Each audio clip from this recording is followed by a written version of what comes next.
Okay, so I'm here with Kathleen Smith with Clearedjobs.net. Kathleen, thanks for joining us today. Thank you, Crystal. Thank you so much for asking me to talk with you today. Absolutely. So what do you think of Social Recruiting Strategies Conference so far? I am really loving it. This is actually my first time coming to a social recruiting summit, and I've really found the quality of the people that are attending are really adding value to the overall conference, and also the fact that the conference is a little bit smaller and more intimate. You know, usually when you go to some of these larger conferences, you sort of feel like you're awash in a sea of faces and not really able to connect.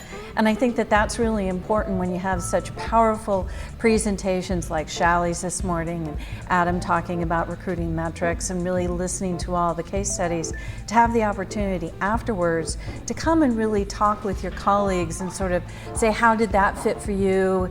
Is that working in your organization? What are your challenges? So I'm really enjoying the conference so far. That's fantastic. And yeah, you're right. It is nice to be able to have that dialogue with both presenters and conference attendees. That's great. So let's talk about conferences for just a minute. That's the way many organizations provide learning and development for their employees.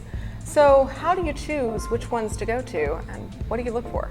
Well, all of us are really dealing with limited resources, and not only is attending a conference something that you have to pay for, but it's also time out of the office. So you really have to look at the conferences that are going to have the biggest impact.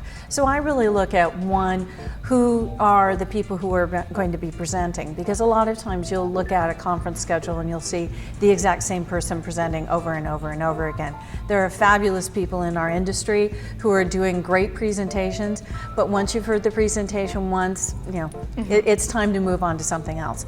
And I think there are so many superstars within the recruiting industry, within the HR industry, within social recruiting that really have a story to tell, but we need to have more opportunity for them to come up. So if you don't mind me putting in a plug for Recruit DC, that's what we do, is making sure that we have room for people to come up and be able to present, because there are so many people who are dealing with the same challenges, the same obstacles, and there's a lot of creativity in our industry, and I think we have to give more opportunities for people to get out and present. So clearly we have that at Social Recruiting Strategies, or we wouldn't see you. Yes, it was definitely one of the reasons why I picked this conference. Well, thank you so much for joining and for giving us your feedback, and I hope you have a wonderful conference.